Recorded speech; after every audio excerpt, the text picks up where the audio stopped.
Sebentar lagi akan datang Seorang laki-laki ahli surga. Masya Allah.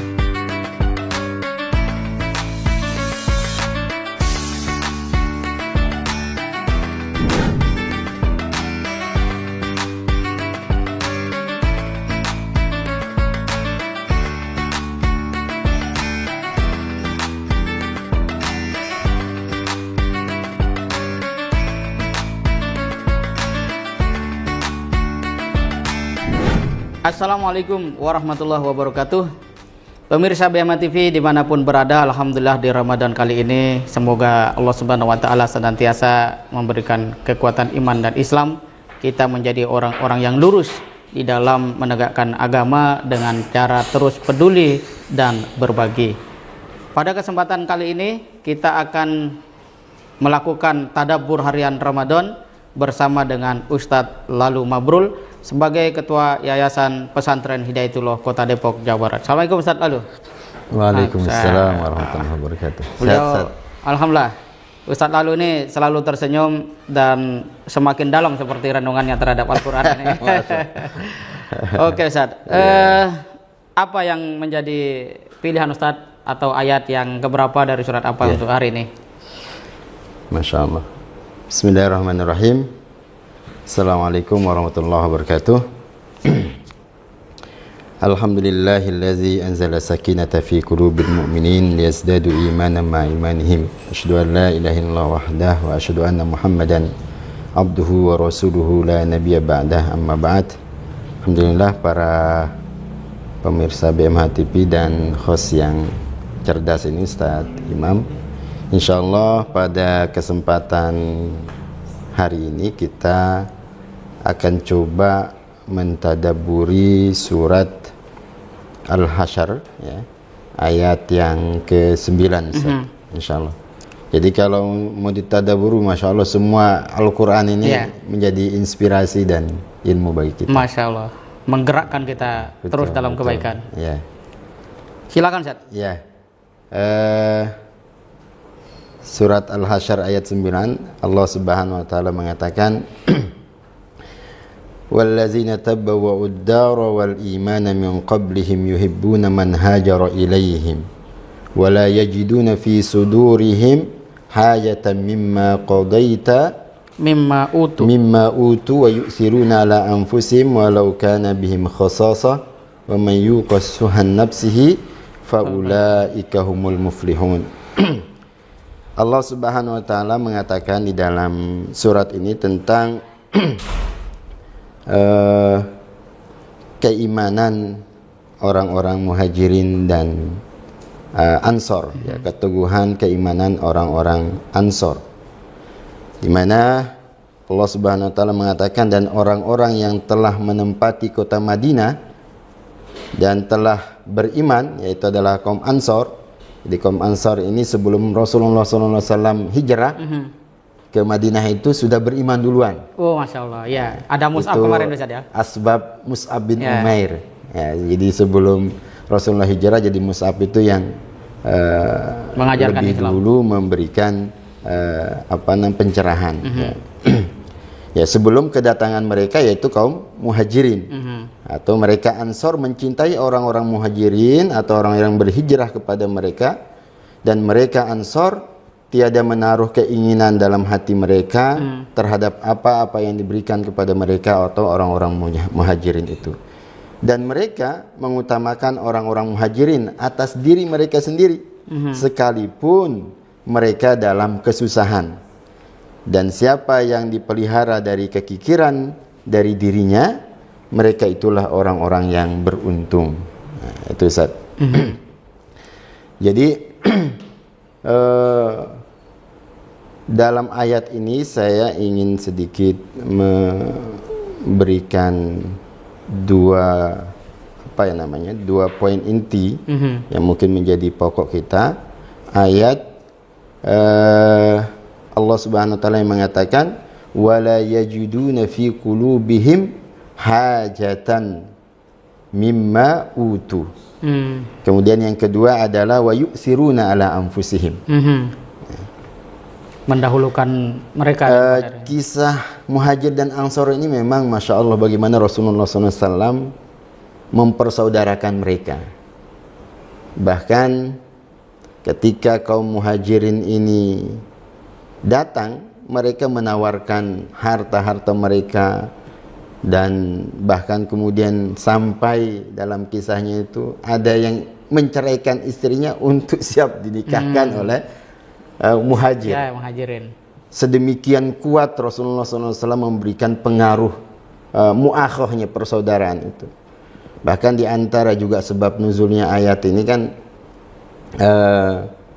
kaum Ansor ini ingin membagi tanahnya. Tanah saya diambil saja separuh. Ya, biar nanti kami juga separuh. Tapi Rasul mengatakan tidak. Ya, dari penghasilanmu sajalah yang dibagikan kepada mereka. Jangan tanahnya gitu. Ya, kurang lebih seperti itu. Nah, wala yajiduna fi qulubihim, jadi orang hati-hati orang Ansor ini begitu teguh gitu ya. Dan tidak irian, bagaimana ya? Tidak iri terhadap kaum Muhajirin yang memang lebih diunggulkan sebetulnya dari Rasulullah SAW.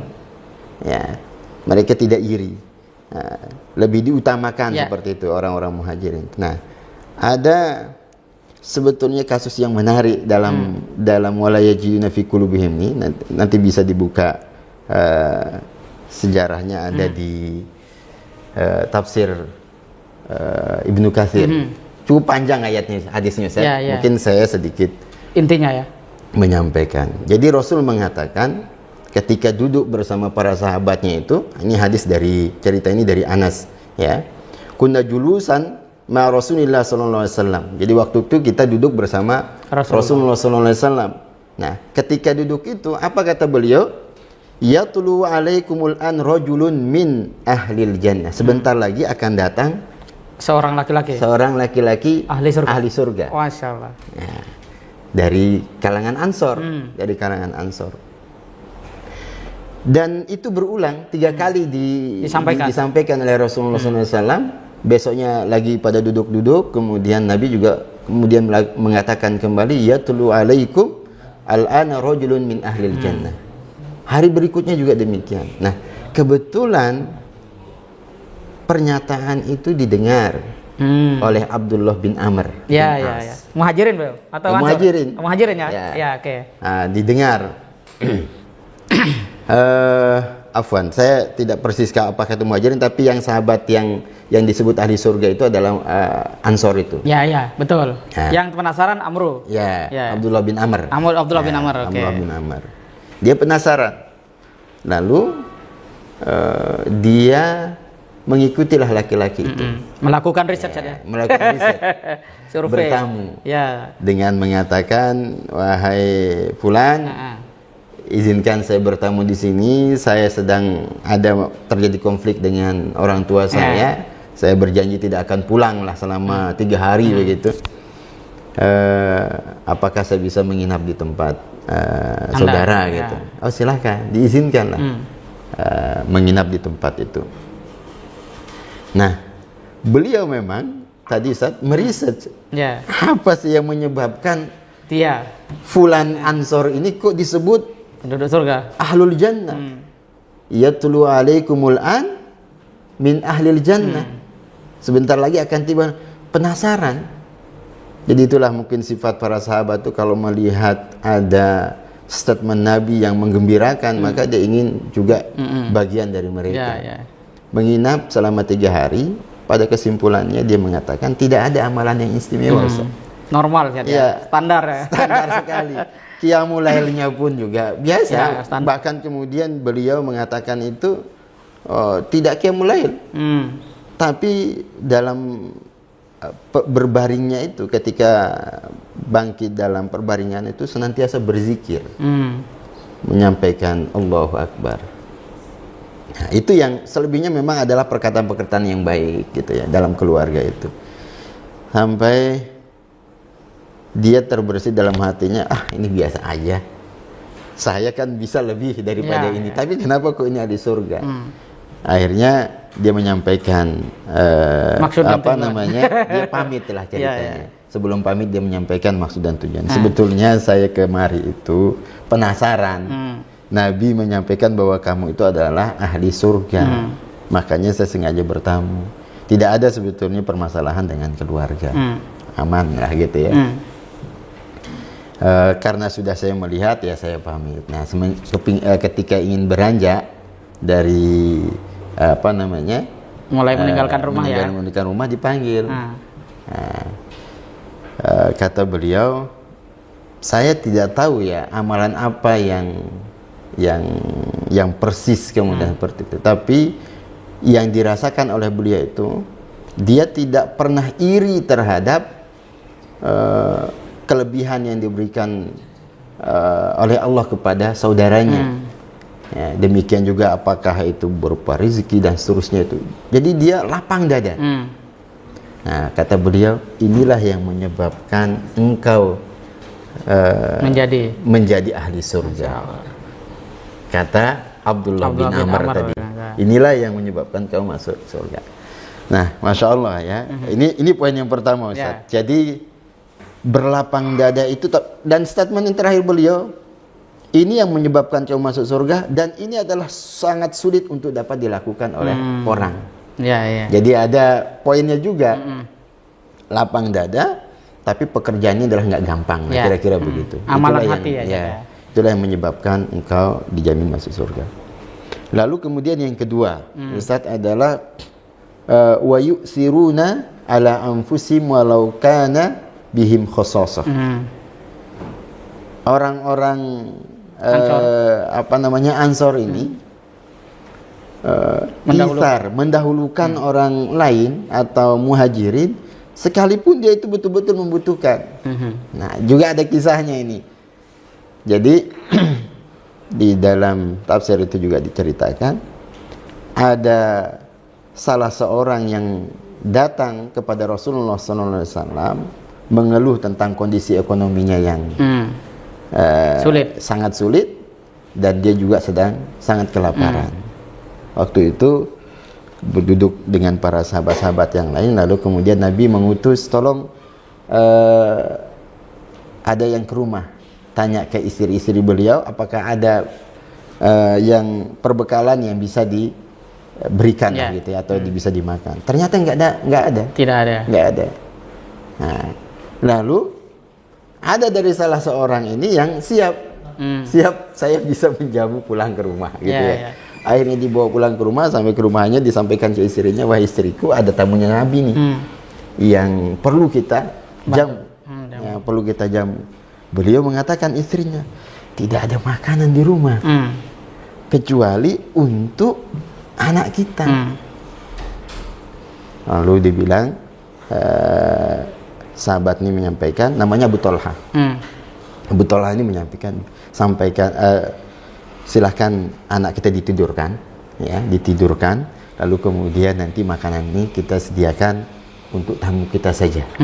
Nanti sembari mau makan, matikan lampu. Matikan lampu. Nah, qadarullah, setelah itu dihidangkanlah makanan itu oleh Tolha ini. Kalau ada yang mengatakan Tolha, ada juga yang lain, Ustaz. Ada yang mengatakan Thabit bin Qais bin Syams. Ini dalam beberapa riwayat yang berbeda. Setelah dihidangkan, kemudian besok paginya datanglah kepada Rasulullah SAW. Dengan asbab itu, Nabi kemudian mengatakan, laqad ajiballahu azza wa jalla au dhahika min fulanin wa fulanah.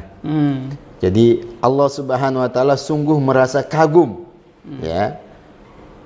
atau ridho dengan apa yang telah dilakukan oleh Abu Talha tadi itu dan istrinya. Nah, ini sebuah sebuah pengorbanan yang luar biasa, yang sangat luar biasa. Jadi memberi dalam kondisi ada itu kan biasa dan lumrah lah. Tapi memberi dengan kondisi yang juga sangat dibutuhkan, itu juga sementara dia sangat butuh, itu sangat luar biasa. Dan ini sebetulnya juga agak mirip kasusnya dengan kepala kambing itu. Oh ya. Yang keliling gitu ya. Dibagikan. Nah, habis-habis. Ya, bukan habis-habis. Jadi dia diberikan kepala kambing. Kepala kambing ini kemudian dihadiahkan ke tetangganya lagi, ke tetangganya sampai 7 rumah, Ustaz. Akhirnya kembali lagi kepala kambing itu ke yang pertama mendapatkan. Nah, jadi itsar ini luar biasa. Ada beberapa istilah sebetulnya. Ada namanya al-jud. Ya. Jud itu kedermawanan. Jadi ada orang yang memberikan hartanya, sebagiannya, ya, dan masih ada sisa sebagiannya. Ya, artinya masih ada masih ada kelebihan begitu. Nah, kemudian ada juga as-sakha, ya, yaitu adalah kerelaan. Ya, artinya dia membagikan hartanya, dia juga tidak mencukupi, tapi dia tidak sampai mengorbankan dirinya, masih tidak kebinasaan, sampai dia tidak juga mengorbankan yang lain begitu. Nah, sementara kalau itsar ini betul-betul mendahulukan orang lain sekalipun dia membutuhkan. Nah, itu kira-kira yang poin yang bisa saya tangkap, bagaimana kelapangan dada terhadap Allah, terhadap pemberian Allah kepada orang lain, ini harus betul-betul juga kita tanamkan. Karena kan ada juga iri gitu, mungkin yang bisa kita ambil hikmahnya. Ada ketika Allah memberikan keutamaan kepada orang lain, tidak suka, akhirnya iri, dengki, gitu kan. Diberikan, ada istilahnya itu, tetangganya mendapatkan atau membeli kulkas, dia yang kedinginan, kepanasan. Dia yang kepanasan. Ya, ada yang seperti itu. Jadi penyakit iri. Kemudian yang kedua tadi dalam ayatnya adalah bagaimana sifat itsar ini. Tentu itsar ini adalah dalam hal dunia. Dalam hal dunia, tapi dalam hal ibadah gitu ya, dalam hal ibadah tentu tidak bisa. Misalnya sop di depan kan lebih utama, akhirnya karena itsar gitu, dia dahulukan orang terus di sop depan, nggak bisa juga. Terus jadi belakang terus ya. Atau kemudian juga ada kewajibannya yang tertinggal. Ya maksudnya baik, ingin membantu, ya kerja bakti lah misalnya dan seterusnya gitu ya. Tapi dalam waktu yang bersamaan dia juga harus mengerjakan kewajibannya gitu. Apakah ya kewajiban yang memang harus ditunaikan lah. Nah, itu juga harus betul-betul perlu ya perhatian begitu kan. Jadi ya proporsional lah, proporsional. Dikelola dengan baik. Ya, dikelola dengan baik. Nah, jadi ini adalah kisah sahabat yang dua-duanya tadi ini betul-betul juga ya kita semoga bisa menjadi pelajaran gitu ya. Ya, mungkin belum sampai itsar, ya berinfak. Makanya dalam Al-Quran itu kan termasuk ciri yang bertakwa itu wasari ulama ghufratin min rabbikum wa jannatin arduhas samawati wal ardu uiddat lil muttaqin allazina yunfikuna amwalahum fis sarra'i wad dharra. Jadi berinfak dalam kondisi lapang maupun sempit. Nah, mungkin sempit ini dia juga butuh tapi juga mau berinfak. Nah, itu juga bisa bagian daripada itsar. Nah, itu kurang lebih, Ustaz. Siap, luar biasa. Jadi kita mendapati satu pelajaran penting ini, Ustaz, bahwa pertama, apa bentuk persaudaraan yang ideal di dalam Islam?